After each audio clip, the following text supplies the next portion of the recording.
Well, I think it's certainly what we have seen demonstrated between the United States and India, certainly between the dialogue between President Trump, certainly Vice President Vance's trip to India, and the Prime Minister, that we are all in one accord. And I think that is echoing across the world. It's been really encouraging to see all of a variety, a diversity of world leaders step up and speak publicly in support of the Prime Minister, in support of India during this time as in relation to this attack. And so certainly there is an echo of support, an echo of unity across the world. And that's what's necessary when one of our friends is mistreated and hurt via hateful acts like terrorism. We should all be speaking up. We should all be standing in support, unwavering support, and that support should not be questionable.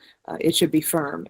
So that's why I applaud President Trump. I applaud all of the world leaders who have certainly publicly stepped up and been bold and direct in their verbiage towards our support for the Prime Minister and support for India. And we know who these people are, and certainly these characters of hateful behavior have been involved in acts of terrorism for quite some time. But there's new leadership in America, and that certainly is having a positive effect across the world on how we will combat terrorism, certainly when it comes to our friends. And India is our friend, not only our greatest democratic ally, but our friend. And so I join those echoes of support that the president has shared, that leaders across the world have shared in fighting terrorism. And terror will never win as long as there is a resiliency, a unity amongst humanity. In these times when we see terrorism in the world, our forces combined together as the human race are much more powerful than any act of terrorism. And so we will continue to unite behind India during this time.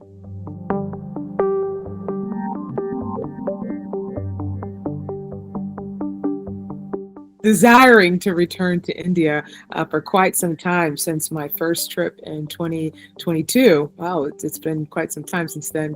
My first trip visiting India for the independence celebration, August of 2022. And so I'm so glad to finally be returning. I was very grateful for the invitation from the government of India to come and speak at the inaugural WAVE Summit, which is happening in Mumbai here this coming week. And I think it's a very timely summit, as it speaks about what I would coin cultural trade. I certainly see the headlines are filled between the United States and India on economic trade, and I'll leave that to the president certainly to handle. But I'm excited that I am able to travel in the capacity to the WAVE Summit and speak about cultural trade, the power that culture, entertainment, cinema, music, film, media, all of these mediums culturally that really do have an impact, certainly on how we shape the world, but how we strengthen ties. And cultural diplomacy,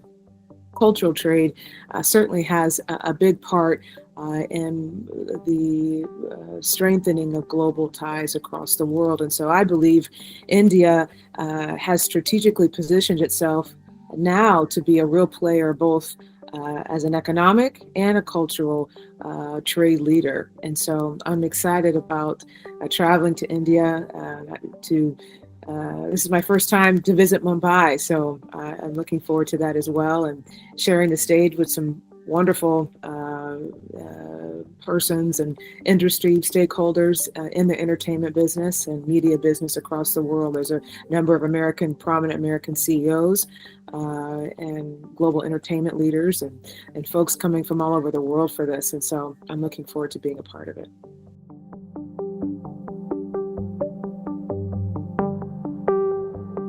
Yes. Well, I tell you, I've been lucky to, as a global artist now approaching almost 20 years.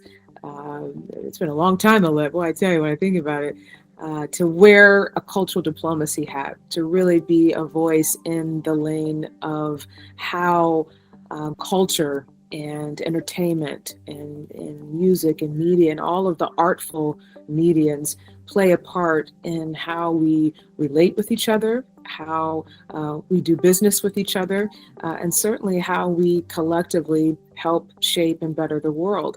And so I'm excited that I'm able to be a part of this inaugural summit and really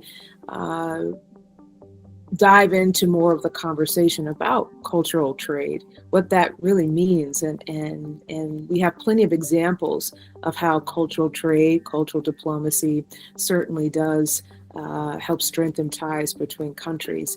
And I think India is a wonderful place to be a pioneer in this area because of its own diversity of languages and cultures right there within its own country. And so India has such a already understanding of the power that cultural trade, cultural diplomacy impacts the shaping of a community, a shaping of relationships, and certainly a shaping of humanity. And so I've just started a great relationship with the Washington Speakers Bureau in Washington, D.C.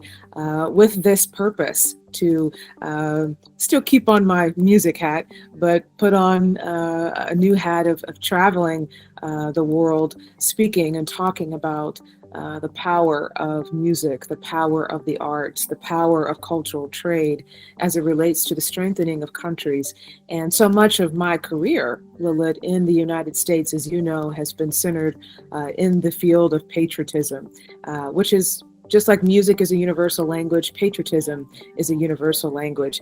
And I believe that that conversation has a big part in the power of cultural trade, the power of cultural diplomacy, certainly in singing the American national anthem now for 5 consecutive U.S. presidents, having the wonderful opportunity to sing the Indian national anthem for the Prime Minister and in venues here in the United States.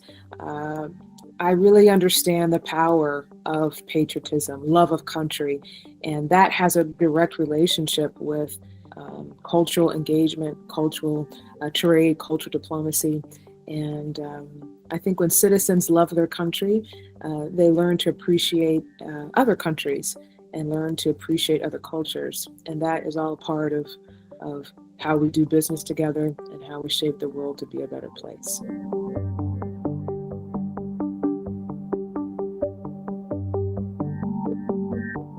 Cultural trade deficit. That's a great question. I don't know if I necessarily see if I see a deficit there. I think that if there is a conversation of deficit, I believe that there's not enough cultural conversation in areas of diplomacy right now. I think that our administration, I think the Indian government, I think governments across the world should put a greater priority on how culture is being brought into the tables and the conversations of diplomacy. And we've seen great examples of this. In my personal engagement with U.S.-India relations, U.S.-China relations, relations with countries where we are still developing, certainly various areas of our relationship, I have seen how conversations of culture, cultural diplomacy, sports diplomacy, different avenues have been sometimes just a softer way to sit at the table to discuss challenges, to discuss conflicts, to discuss differences. And I just think that all governments across the world can benefit by making cultural diplomacy, cultural trade a greater focus and involvement in areas of diplomacy. Nobody tends to sit and disagree on the power of Beethoven's symphony, or a beautiful piece of art by Michelangelo, or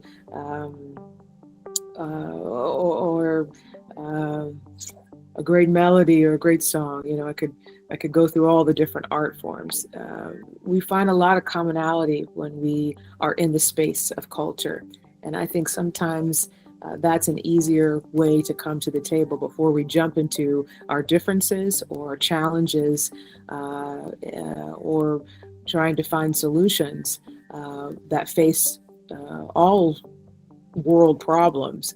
I think sometimes culture can be a way to start the conversation, to build bridges and look at our commonalities before we jump into those areas of sometimes difference. And so it's my hope that our current administration, the new administration, governments across the world will start to use more artists and persons in the entertainment and media sphere to be a part of conversations of diplomacy. I've certainly have seen that start with President Trump, and it's wonderful that there are more persons and personalities in these areas coming into rooms and sitting at tables, because I believe that we bring a different perspective to diplomacy that can be very helpful.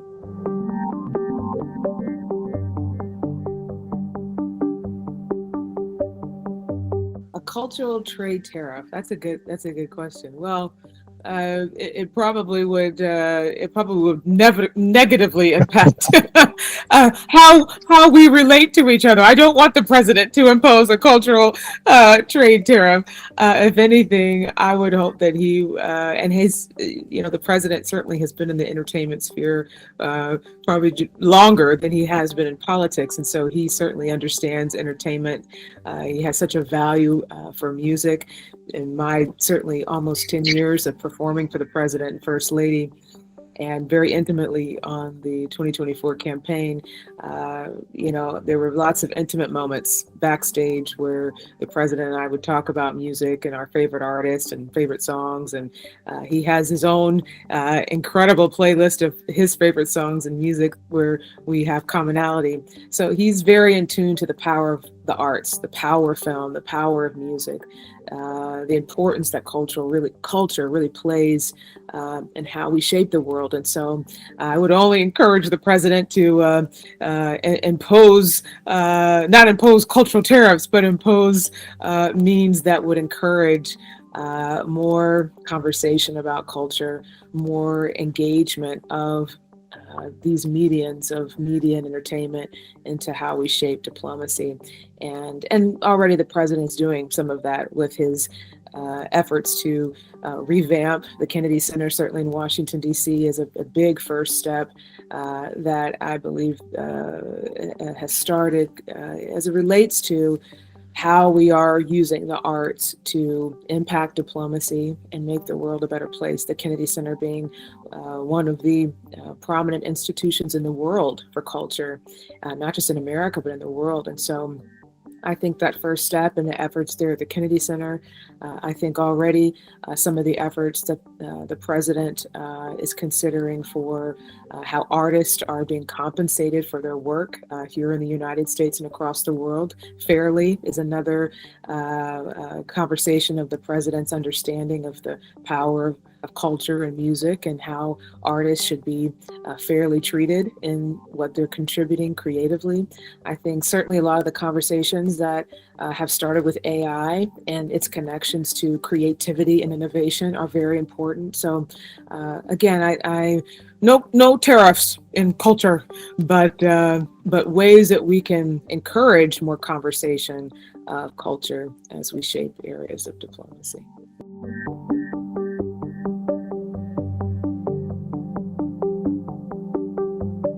Well, it's been a very busy first 100 days, as we all have witnessed. I certainly applaud the president and administration for a lot of work that they have done, undoing some negative policies, certainly via the process of the executive orders that the president has used that avenue to undo some policy that was not the right direction for the country. And so I know that has caused some perhaps growing pains into some new areas that we are all facing as Americans. But I trust the president, I trust his leadership, and certainly his direction as it relates to the first policies of these first 100 days. I think as it relates to certainly the top conversation between the United States and India being trade and tariffs that are on the table.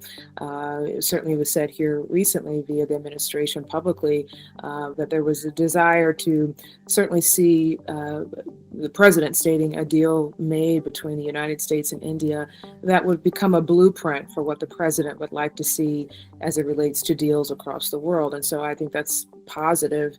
I think, why not have the two most important democracies and largest democracies in the world come to the table and make a good blueprint for how the world should be doing business with the United States, with India, and collectively. And so I see certainly just from what I have publicly heard, that the president is certainly in the right direction as it relates to a proposed deal with India. And, I think that the president and the prime minister having such a good relationship, I think that's important. I think when leaders genuinely have a good relationship with each other, they can have a genuine understanding of each other, then it's easier to do business. And so I think that existing relationship between the president and the prime minister has certainly contributed to where the process is with the discussion of tariffs and the discussion of potential deal. And I think what comes of this deal between the United States and India will certainly be the best blueprint for what the world should expect in doing business with the United States. Well, I tell you, I'm excited to return to India. I certainly, again, want to thank the Prime Minister and the government of India and all of those officials that are connected to the WAVE Summit. I'm looking forward to being in India a brief time, just a few days, but I will be back later in the year, certainly, to spend a little bit more time in India and visiting with my beloved Indian family. And I just want to, again, as we opened this interview, say again my prayers, my condolences to all of those that have been victimized by this terrorist attack, and just to encourage those that are watching that it's unfortunate, but we all have been in situations of terrorism. And I remember the days of 9/11 here in the United States, and all of us were affected by that, lost friends and family. But what I was most encouraged during 9/11, it was such a very emotional and tragic time, but it was one of the singular times I can remember where our country was most unified. And I think that I hope and encourage that same unity in India, that while it's a very difficult and painful time of loss, it's the most important moment of unity that my Indian family, and certainly Indians across the world, can experience. And so I know there'll be a lot of different opinions on both sides of the aisle, and that's expected in a democracy when you face these kinds of situations on how do you go forward. But I think everyone can agree, whether you're American, Indian, whatever country that you hail from, that we are all against terrorism. And if we join forces and unify together, we can certainly beat it. So my prayers again are with all of those in India during this time.